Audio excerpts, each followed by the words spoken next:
Good morning, everybody. This is Shirley Funk again, and we're back here in my office, and it's devotion time. And I've got to admit, I've looked forward into seeing and hearing from you all. And with everything going on, we've had a lot of input, and it helps us to know what we're doing is affecting your life. Well, the children are seem to be doing good. I've had some of the kids send us pictures. If you saw our children's time yesterday, you saw some of the kids and some of the things that they're involved with. And as soon as I went off the air yesterday, we were getting all kinds of pictures and a family sitting around looking at either their computer, their laptop, or even a telephone to hear the message. So, I appreciate that. Today, um, I'm going to be talking about something that Pastor talked about, a week and a half ago or so, about the laughter. Um, with everything going on and it's dragging on and on and on, we have a tendency to just sort of get down and get discouraged. And Pastor had shared about a week ago about laughter. And I remember a book that I had, and I'm just going to hold it up to you. And it is called, it's Pain is Inevitable, but Misery is Optional. Now, that is not the title. The title is So Stick a Geranium in Your Hat and Be Happy.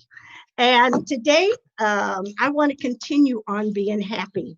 There was a bunch of psychologists that did a study on people because of people feeling overwhelmed and feeling defeated and just they decided they were going to do a study. They took 60 people, split them into three groups, 20 on each group, group 1, 2, and 3. And what they did was they went ahead and put a puzzle in front of them and said, okay, now you have so many minutes to put this puzzle together, and we want to see you do it. Well, all three groups, they went ahead and they gave the puzzle to them, and not one of them was able to put the puzzle together and to solve it. So then the second time they thought, okay, well, let's just go ahead and put something a little easier in front of them. So they took group 1 and group 2 and gave them something to do, and it was scrambled letters, and they had to make them into words. And group 1 and group 2 did it. Well, they didn't do much better than what they did the first time. So they decided, okay, group 3, we're going to take group 3 and we're going to put them down in front of a bunch of cartoons. And now, remember, this is an old book, so they read the cartoons. And I like think that it's sort of like what you do on Facebook today. You read some of those funny things. So they gave them 10 things to look at and to read. And after that was over with, that's what they gave them a laugh break, to where they had time to break and just to go ahead and to look at things and laugh. And that third group did that test, and you know what? It came out and it altered their mood. It actually motivated them, and they were the frustrations that they had before, it just seemed like it had gone away, and they did a much better job. You know, sometimes I think we need to take a laugh break, to where things just, a lot of times they'll say if you're working really hard in that and you just can't get what you're trying to figure out, best thing to do is get up and walk away and come back. And it's usually easier. Well, I think that's sort of like a laugh break. When things are just overwhelming you or you're discouraged or whatever, you just need to get away and have a laugh break. Now, that can happen in different ways. One of the little chapters in my Stick a Geranium in Your Hat goes on, and let me read this to you because this is really cute. It said, one way you can put more laughs into your life is to do something just plain outrageous. How long has it been since you have done something really goofy? Intentionally, I mean, like jogging in triangles, or driving in circles in a parking lot just for fun, or going to the market wearing your wig inside out. I had gone quite a while without enjoying some goofy fun. So Marilyn, my partner in crazy fun, and I decided to do something about it. We knew that our pastor, who had been having some tremendous family problems and who was feeling down and depressed, he had said to me, "What I really need is a visitation from the angels." Well, that was all we needed. The next day, Marilyn and I went by the church where we slipped into the baptismal room unnoticed and borrowed two long, full flowing baptismal robes. We drove over to our friend's home and stopped to put on our robes about a block from his house. A mailman walking by nearly dropped his pouch when he saw two women get out of a Volvo and toss on these white robes with heavy weight in the bottom that sort of clinged as they walked. When my husband Bill heard about our fun, he thought it was sacrilegious, it was unspiritual, and his main concern was, did you get the robes returned to the church? But our pastor friend thought it was great. He got up in church and told everybody about these two women who came to give him a visitation from the angels. Maybe you think that's outrageous. Well, let me tell you, it spoke to me because one of the things that I did many, many years ago when we were serving at a church in St. Louis was we did a women's retreat, and we went to Holiday Inn in Festus, Missouri, which was about 45 minutes from where the church was. And we had been trying to get these women to go to a retreat, not at the church. We wanted to get them totally away from the church. And so we decided we were going to go to a holidome where there's games and everything. Well, some women would enjoy that, but a lot of women might not. So we kept telling and promoting it. You're going to have so much fun. So I don't remember if we went to Walmart and dropped someone off to get something, but on our way out to the motel, before we were getting ready to begin, I had a van full of women. And there was this woman that was about 90 years old. And we kept trying to get her to come, trying to get her to come. She was a single woman. And I remember that I drove into the parking lot of a Walmart. And I used to say we were doing wheelies, but I think we were just doing circles. But to those women, it was like doing wheelies. And we went around in a circle and kept going and kept going. And I looked through my rear view mirror, just looking at the response on their faces. And this 90-year-old lady was just cackling. She was having such a good time. By the time we got back to the motel, it just set the tone. We had nothing but fun the whole time that we were there. You know, a lot of times we do outrageous things. One time, uh, after Russ came back from Vietnam, eh, we got married a year after we got back. And we came from a church that had a terrific youth group. And every Sunday night, there'd be about 30 of us that would go to a restaurant called Luigi's in St. Louis. And they would let us use the whole back room every Sunday night because we always win. There were 13-year-olds all the way up to in the early 20s. And we would go there and we would just have a great time. Well, when Russ went to service, he was drafted and he came back, he was told, and we were told it won't be the same when they come back, So you may think of it as before, but when you come back, things have changed. One of the things that changed in his life was that youth group that we had was no longer there. The youth pastor had left. They were seeking one, but and then we got married 4 weeks later, and there just wasn't a whole lot there. So we started looking for another church. Well, the Baptist had what was called the Baptist Bowling League. And so the different churches went ahead and competed against each other. So we knew people, we either played softball, baseball, or whatever, or bowled with these people. So we went to this one church that we knew some of them from, and it was maybe about 10 miles from our church. It wasn't real close, but yet it was a church that had young couples in that.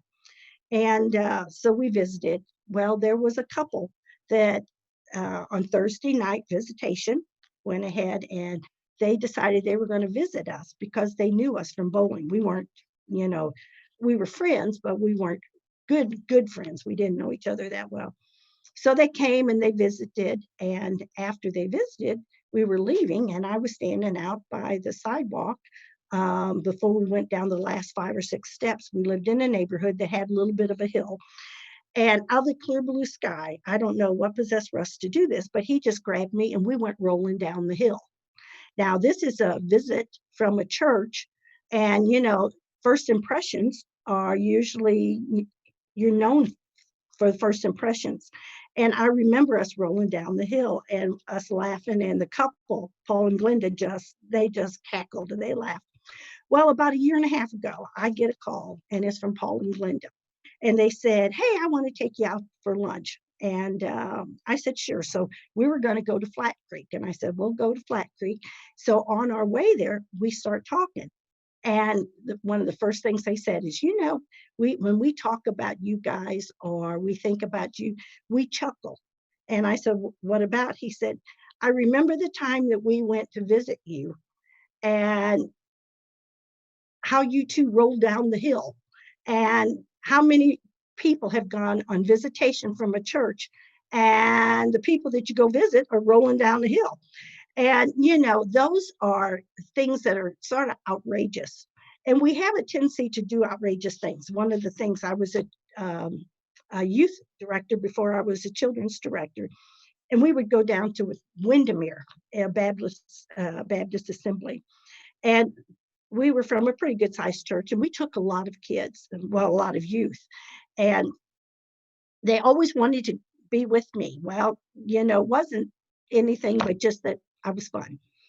And I remember some of the things. Now, kids, if you're listening, close your ears, because your mothers and fathers will have a fit when you hear this. But some of you already know this. As it, we would go, and there was always a time limit. Well, children, we usually make them in their cabins by 10 o'clock. Well, the youth, when we went to youth camp, it was like 10:30. Well, we were just really ready to go. And we used to do all kinds of things. Well, we had decided that we could go into the bathroom and unscrew 4 screws and take out a medicine cabinet. And the others on the other side could do the same thing, and we could pass through after 10:30 at night. And so that's what we did. Well, one night I forgot, and I didn't turn my light out there by the door, because they had security. I mean, there was like 900 teenagers there, and they would have security, and I left the light on. And lo and behold, what happens? They knock on the door because they thought we needed something. I was on the other side with my girls, with Glenda's girls, and I thought, uh-oh. Well, how we got, I mean, now we didn't weigh very much, so it was bad, but it wasn't that bad. So we would just take a step onto the bathtub, and then take a step onto the sink, and then we'd pass through the medicine cabinet. Well, when they knocked, I tried to go through, and I got stuck, and I couldn't. I went the wrong way. You had to go a certain way to be able to get in there. And they were pushing me from the other side. And my whole side was skinned up and everything. But I got over to the door. And of course, they said, "Your light was on. What do you need?" And I, being that worker that didn't want to get caught, said, "Oh, we've just been asleep. I'm so sorry it took so long to answer the door." Well, that wasn't really true. But we laughed about that, and we, to this day, when I'm with some of those girls, we laugh about that. We've done outrageous things. Now, you may be my age, you may be younger, but do some outrageous things. Have a laugh break. I think of my grandkids, and I've seen posts and everything of grandparents saying, "I just can't wait to see my grandkids and to be able to hug them and love on them." Well, we miss that. And, it's one of those things that the memories, if we didn't have memories to go by, I don't know. One of these days, we're not going to be around, and our kids are going to miss out if we don't have some fun with them. As grandparents, we have a tendency to protect our kids and protect our grandkids and give them what they want and everything. But instead of that, sharing those memories and making those memories. All right. I've got a daughter-in-law that takes pictures of everything and she sends it to me and she's really good at that. Well, this week, what did I get? I got pictures of Macy and Tate doing the pie in the face challenge to my son, Coach Funk, that out in the front yard with on his knees and seeing those kids just put that pie in the face and then just squish it around and I thought those, that's good memories. And then they sent me one of Tate wanting to mow the lawn. And so he decided instead of pushing the lawnmower around, making people think that he was mowing the lawn, that Chris would go ahead and teach him. And then to see him do that, and he's going to be 7, he's tall for his age. And of course, the grandma and me saying, you be careful, don't you let him get hurt. But to see the life lessons that they're learning. And then the last one I got was them sorting clothes and putting clothes in a washer and a dryer. Those are memories that we're going to be talking about. Sometimes those memories don't get shared. Sometimes those outrageous activities that we once have done, we don't do anymore. And then there's sometimes, like Pastor Jeff said a week and a half ago when he shared, and that, sometimes in our churches, we've got a lot of people that never smiles. Well, the same verse that he used back then in Proverbs 17:22 says, a cheerful heart is good medicine, but a crushed spirit dries up the bone. And you guys, we could use some medicine. Things are starting to get back like we're hoping we'll get back soon and that. But during this time, I hope that you're having a great time with your kids, that yes, you're doing school maybe with them, and yes, maybe you're teaching them, and I hope you are teaching them life lessons and that. But I hope that you're having fun, that those kids, whenever we look back and we talk about this period in our life, that they can turn around and say, but you know what my grandmother did? Or you know what my mom and dad did? And they look at that, and those memories are not all of discouragement or being overwhelmed and that, but it is a time for laughter. So if you know anything about me, I'm one that says life is too short. You need to enjoy it. And I remember the saying is, if I can remember it now, it's better to go ahead and to say you're sorry after you've done it. Do it and then come back and say that you're sorry. And sometimes in my life, I have done that because I've decided in my life years ago, I'm going to have fun. We only live life once. And so enjoy it. Just understand that we are holding on to every little bit that we hear, every little bit that we do. And instead of it being the downer, or instead of being this we're discouraged and that, shed a little laughter. There's a lot of people that are living by themselves, old and young. There's a lot of people that financially and that's going through hard times and that could use a laugh. So share this with somebody to have a laugh break. When you just get so overwhelmed that you just finally decide, hey, I need to go and do something.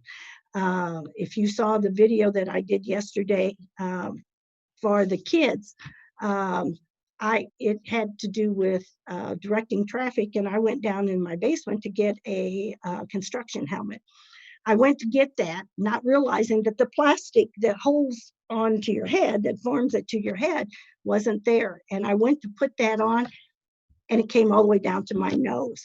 And when I came in, I told Lisa, I said, Lisa, I've got this helmet, but it comes all the way down to my nose. The first thing she said is, put it on anyway. But I didn't, because you wouldn't have been able to see me. But when I went upstairs and put that on the first time, all I wanted to do was laugh. I thought those kids would think I'm totally crazy. But sometimes let's do some crazy things. Sometimes let's do some outrageous things. Sometimes let's make some people laugh. And we need to laugh. So if there's anything I could say today is those 3 things. Let's try to work on those. Share those memories with your kids. Share those memories with your friends, because one day we're not going to be here. And they'll be able to laugh about it, whether it is rolling down the hill or passing through a medicine cabinet or just whatever, you can laugh about it. And sometimes it's even 50 years later, you laugh about it and still get a good laugh. So again, hope you all are having a great time. I know that there's some of you that might be facing some hard times in that. Remember that we still have food, and we're still here for you. It looks like we might be able to come back a little bit sooner than what I ever imagined. But we're here for you. So if you will contact the church office or if you will email us, we would be more than happy to go ahead and help you. And if you know somebody that's really, really lonely, let us know. We can do something outrageous, I'm sure, or try to make them smile. So just know that we're here. I think tomorrow Paul will be doing the devotion. And again, if we get to come back on Mother's Day for worship, that is a praise God, and I'm looking forward to it. But until then, keep laughing. Okay, let's pray. Dear Lord, I just want to thank you for your love and thank you for all that you do for us. And I think of when Pastor Jeff went ahead and shared about laughter, and so many times we get so bogged down with what's going on in the world today. And we need that laughter, as it says in Proverbs 17, that it is good medicine. Our moods will change, our motivations, just as the testing that the psychologists have done proves that it's good for us. So, Lord, I just pray right now that you will put laughter in our lives. And that, Lord, that we'll not take things so seriously. This is, we only have one chance at life. And I don't know about anybody else, but I want it to be a life that I can laugh. And I can laugh with my friends and with my coworkers and with my grandkids and my kids. So, Lord, help us to be able to show the joy that you give us to other people. Just thank you for all that you've done for us, Lord, and keep us safe, keep us well. And we look forward to that time that we'll all be together again. So in your name we pray, Lord. Amen. Now, what we have is we have something special that's going on. And if you will stay tuned, if you don't know about it, today is Pastor Jeff's birthday. I told him one time, if he's not careful, he's going to end up being as old as I am. So we have something that we would like to share. So if you will stay tuned, we will go ahead and be able to show you this. So Pastor Jeff, this is for you.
Papa.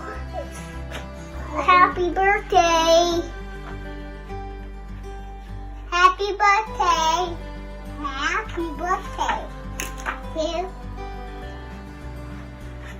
Yeah. Happy birthday, Pastor. This is our 6th try because we're so tech challenged. Hope this one turns out good this time. Happy birthday to you. Happy birthday, Uncle Dad!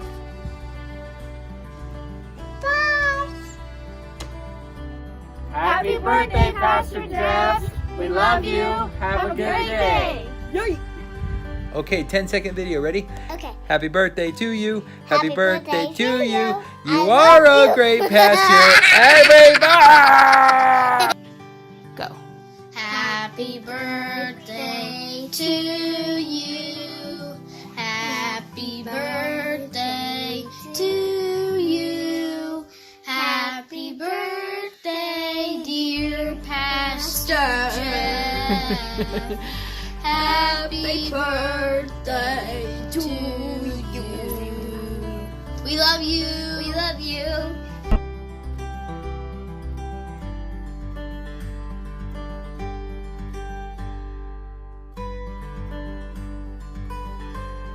Happy birthday, Pastor Jeff. We miss you. Love you guys. Can't wait to get back to church. Stay safe. Have a great, blessed day. Blessings. Bye. Happy birthday, Jeff. Love you. Happy birthday, Brother Jeff. We love you. Happy birthday, Brother Jeff. I hope you have a great day. I love you and miss you.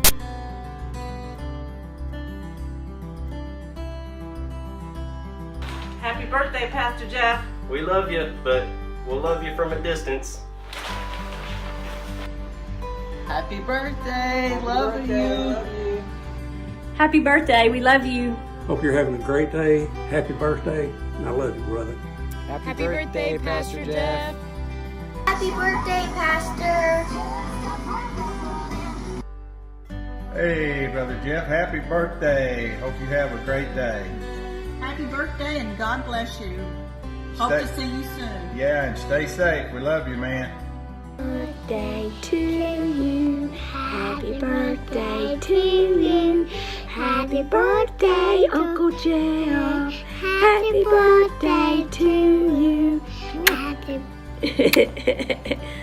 Happy birthday, Pastor Jeff. We miss you and hope you have a fabulous day. Hey, Pastor Jeff. Just wanted to wish you a happy birthday. We love you and thank you for everything that you do for us. Hope you have a happy birthday. Happy birthday, Jeff. The best you get. Happy birthday, Pastor Jeff. It's been a blast working with you, and after this virus is over with, I'll go get you a frozen Mountain Dew and bring you some cinnamon rolls and that. Be careful. If you're not careful, you're going to be my age really, really soon. Happy birthday. Hope you have a great day. Happy birthday, Pastor. From the Gaspers, we love you. We thank you so much for being an amazing pastor, being a great example of what it is to be a man of God. And so, Pastor, we just say we hope you have a great day, wonderful birthday. Love you. Love you. Love you. Happy birthday. Happy birthday, Pastor Jeff. We love you. Well, you say it's your birthday. A happy birthday to you. Well, you say it's your birthday. Happy birthday to you. From the two of us all the way back to you. Happy birthday, Pastor Jeff. Happy birthday. We miss you. Happy birthday. We hope you have a good day. We miss you. We love you. We can't wait to see you. Hey, Randy, did you hear it's Pastor's birthday? Yes, I did. Do you think we should sing a song? Sure, let's say happy birthday. Okay. Happy birthday to you. Happy birthday to you. Happy birthday, dear Pastor. Happy birthday to you. Happy birthday to the man of my dreams, to the chocolate in my milk, to the pepperoni on my pizza. I just want you to know how much I love you, and I hope you have a great day.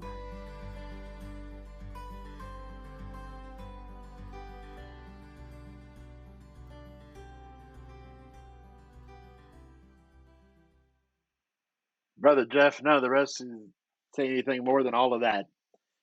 Happy birthday, brother. We couldn't ask for a better leader of this flock. We couldn't ask for a better pastor and a teacher through all of this. Happy birthday, brother. And everybody have a blessed day.